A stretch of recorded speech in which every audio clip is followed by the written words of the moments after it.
And now, the National Broadcasting Company presents Inspector Thorne in The Vacant Lot Murder Case.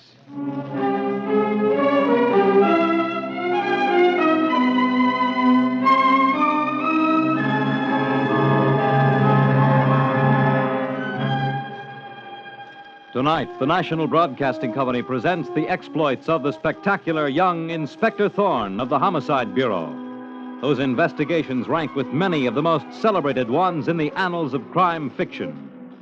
An investigator smart enough to claim he is dumb and modest enough to believe it. Tonight, Inspector Thorne turns to The Vacant Lot Murder Case.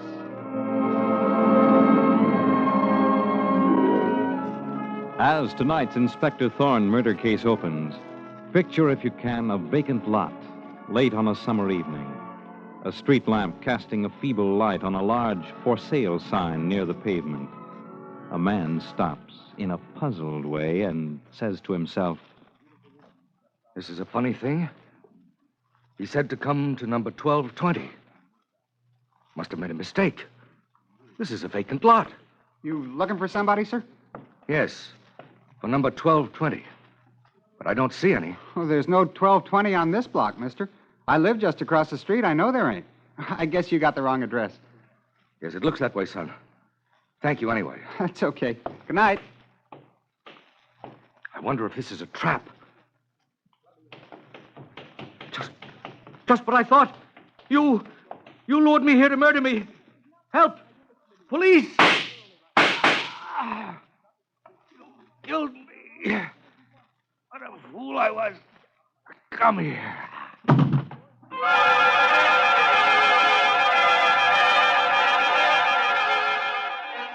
And 5 minutes later, the police are on the scene, in the person of the spectacular Inspector Thorne, with his right-hand man, Sergeant Muggin. And as he bends over the murdered man, we hear him say, "Sergeant Muggin, keep that crowd back." Come on, move on. You hear me? Get going, all of you. Find anything on the body, Chief? Nothing but a bunch of keys and some money in his pockets, Muggin. His face rings a bell with me, but I go blank when I think of names. Wait a second, Muggin. Here's a tailor's label in his coat pocket with his name and address. Huh? It says Arthur Hayward, 470 Maple Street. Rings no bells here, Inspector Thorne. Look, Muggin, there's a girl making for the alley across that vacant lot. Stop her, quick. Hey, you! Stop where you are, or I'll shoot! We're the police. Come back here. We don't want to shoot a woman. I'm coming. I don't know anything about this. What do you want? I'm Inspector Thorne. This is Sergeant Muggin. What's your name? What's your hurry getting off a murder scene? My name's Della Laverne. I don't know anything about a murder. Listen, Della, lying to Inspector Thorne won't get you anywhere. I'm not lying. Why were you running across this vacant lot? It's a shortcut home. Where do you live? West 23rd Street. That's 40 blocks from here, so the shortcut story don't go. Come over here. Look at this murdered man. You recognize him? He's a complete stranger to me, Inspector Thorne. How is it you're not carrying a handbag, Dollar? Handbag? Sergeant Muggin, look behind that big for sale sign in the vacant lot. I've got a hunch that's where she was hiding. Maybe she dropped her handbag with a murder gun in it there. Okay, Chief. Inspector Thorne, I'll tell you the truth. I do know the murdered man. His name is Arthur Hayward. Arthur Hayward. Why didn't you admit you knew him in the first place? Because I didn't want to get him into trouble with his wife. That's why, Inspector Thorne. Dead men can't get into trouble with their wives. Well, I didn't think of that. I'm a little dumb myself, but I did. Your hunch was 100% right, Chief. Here's the dame's handbag. Found it behind a for sale sign. No gun in it, though. Murder was committed 5 minutes before we got here, Muggin. That gave her time to get rid of it. I'll have the boys give this vacant lot the fine-tooth comb treatment, Chief. Right, Sergeant Muggin. Well, Della, just to save time, suppose you tell us why you murdered this man. You won't find any gun of mine here, Inspector Thorne. I didn't kill Mr. Hayward. No? I was here because Mr. Hayward telephoned and asked me to meet him here tonight in front of this vacant lot. Phoned you? Yes, because I didn't want to be seen on account of his wife. I waited behind that for sale A sign. dark night, a vacant lot, a lady hidden behind a real estate sign. Fine setting for a murder. But while I was still behind the sign, I saw Mr. Hayward coming. I heard him muttering to himself. I'll finish that line for you, Della. You saw somebody come along and shoot him. Is that it? Believe it or not, that's exactly what happened, Inspector Thorne. I've heard that kind of story before. It's got whiskers, Della. By way of advice from a dumb cop to a smart girl, try another. Hey, are you gents the cops? Come on, move along, kid. Chase yourself. I got something to tell you. What's on your mind, son? I'm Inspector Thorne. Inspector Thorne, the big shot from Homicide? That's who he is, Bud. Who's that little brat? Get him out of here, Inspector. That's all from you, Della. All right, son. Go ahead. What's your name?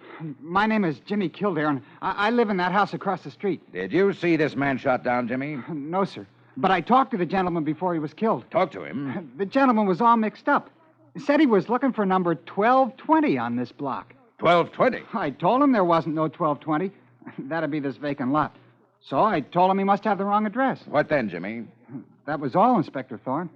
I kept moving on. Mom had sent me to the delicatessen for some things, and when I got back, she told me about the gent being murdered. Did you see this girl hiding behind the for sale sign there? No, sir. I didn't look that way. Say, did she kill him? I didn't kill anybody, you That's little... all, Jimmy. And thank you. I may see you again. If you want me, I live in number 1223 across the street. Bye, sir. Inspector Thorne. Yes, Della? I forgot to tell you about Mr. Hayward talking to that boy. Why do you think Mr. Hayward asked him where to find number 1220? He knew this was a vacant lot. I don't get it. You should. If what? If you told the murdered man to meet you at a phony address and waited there to murder him. What? Sergeant Muggan. With you, Chief. I think that's the ambulance coming now to pick up the body. Yeah. What about this dame? Tell the boys to take her down to my office and hold her. And keep a sharp eye on her, Muggan. You're telling me, Chief. After she's safely tucked away, meet me at the murdered man's house. I'm on my way there to break the news to his wife. Here's the address. Mrs. Arthur Hayward is the poor woman's name. Be seeing you there, Chief.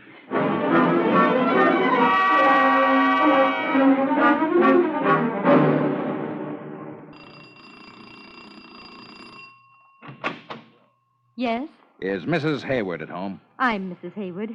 I suppose you want to see my husband? My name is Thorne, Inspector Thorne of the police. The police?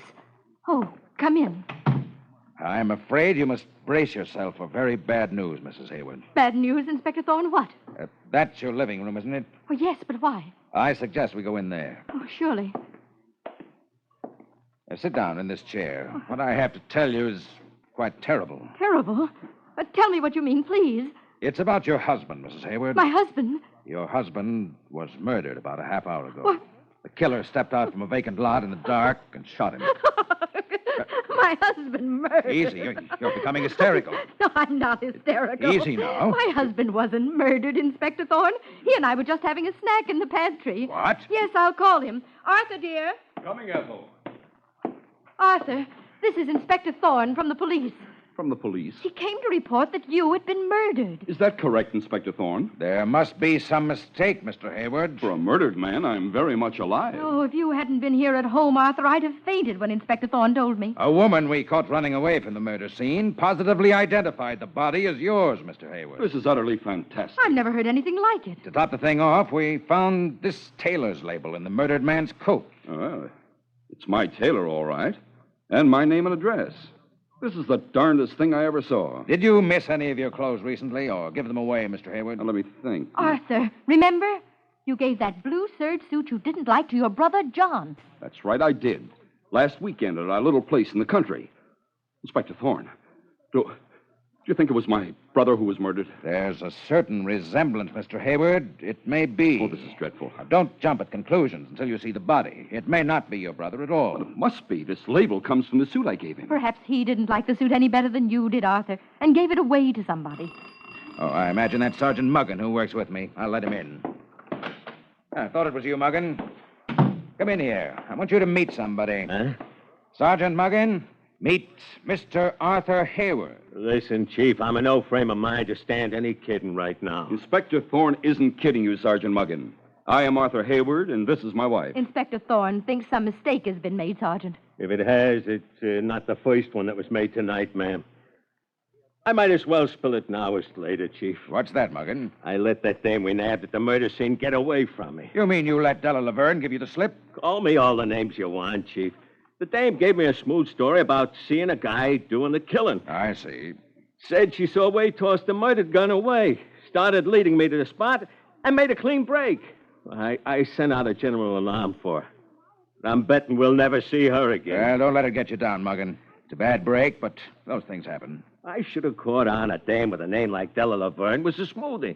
And that's a real name, all right. I got this calling card of hers out of her handbag. Inspector Thorne, if the woman who identified the murdered man as my husband, Arthur, was really Della Laverne, she must have been insane. You know this woman then, Mrs. Hayward? I know who she is, and so does my husband. Ethel, please don't bring this out. This is a murder investigation, Mr. Hayward. Arthur, let's forget family skeletons and such things. Tell Inspector Thorne who Della Laverne is, and her shameful connection with your brother John. You must tell him, dear. I hoped we'd never hear of it again, Ethel. But you're right. We must tell. Here's the whole dirty story, Inspector Thorne. Yes? Well, my brother John had a bad criminal record. Criminal record? Out on the West Coast where we used to live. John was cashier at a big bank out there and made off with nearly $500,000 in bearer bonds. Was he caught? Yes, he got 10 years for it and served nearly the full term. Where does Della Laverne come into the picture? I'll answer that, Inspector Thorne. Della Laverne, the woman Sergeant Muggin says escaped from the murder scene, went to prison for the same crime. You mean she was an accomplice of your husband's brother, Mrs. Hayward? Yes, and she was sentenced for 5 years. And when she was released, she swore she'd kill John the day he was set free. She thought he had informed the police of her part in the crime. If she went up for 5 years and your husband's brother for 10, she had nearly 5 years to plan his murder. Yes. But we're not certain yet that the man murdered tonight is your husband's brother.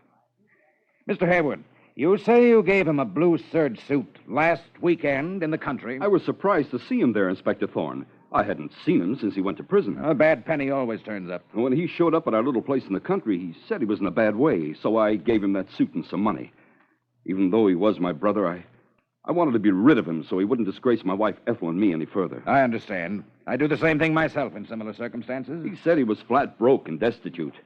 I was so upset seeing him, it never occurred to me to ask what he did with $500,000 he stole. That's just what I was thinking, Inspector Thorne. Maybe that woman, Della Laverne, has the money. How could she have it, Ethel? Have you forgotten what happened when she got out of prison 5 years ago? I remember she came here and tried to blackmail you for a lot of money. What's that? She tried to get $10,000 from Arthur under threat of making it public that the notorious criminal John Hayward was Arthur's brother. What did you say to that, Mr. Hayward? I recalled the old saying, never to give a blackmailer the first dollar, and threatened to have her arrested.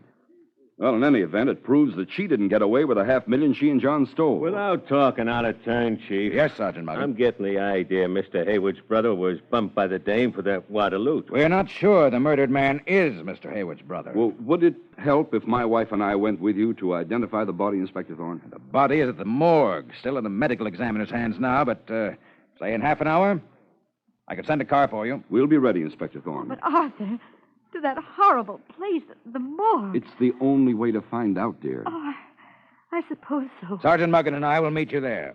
Goodbye till then. Somebody should bat me one for letting that Laverne dame slip out of my hands. Forget it, Muggin. When we get to the car, radio the Department of Criminal Records. What about, Chief? Tell them to get the full file and photographs of Della Laverne and John Hayward up to my office, quick. Gotcha, Inspector Thorne. And a few moments later, as Inspector Thorne is scanning the criminal records of John Hayward and Della Laverne in his office at the Homicide Bureau, we see Della herself excitedly knocking on the door in a notorious criminal hangout in New York's Lower East Side. Flash, Macy! Open the door. It's me, Della. Hurry. Have you got the brains of an idiot coming here? I got brains enough to trick Inspector Thorne and the stupid cop with him, Sergeant Muggin. Get out of here, you fool. We'll both be pinched. Get out. I am not getting out, Flash. Don't think I'll take the rap for the murder of Hayward alone. I'll throw you to the police. Now, how could I put the rap for Hayward's murder on you? I didn't even know the man you call Hayward was murdered. You lie through your teeth. Inspector Thorne nabbed me on the scene, and you tipped them off. But I made idiots of them. I made a getaway. You make idiots of Thorne and Muggin? You're the idiot.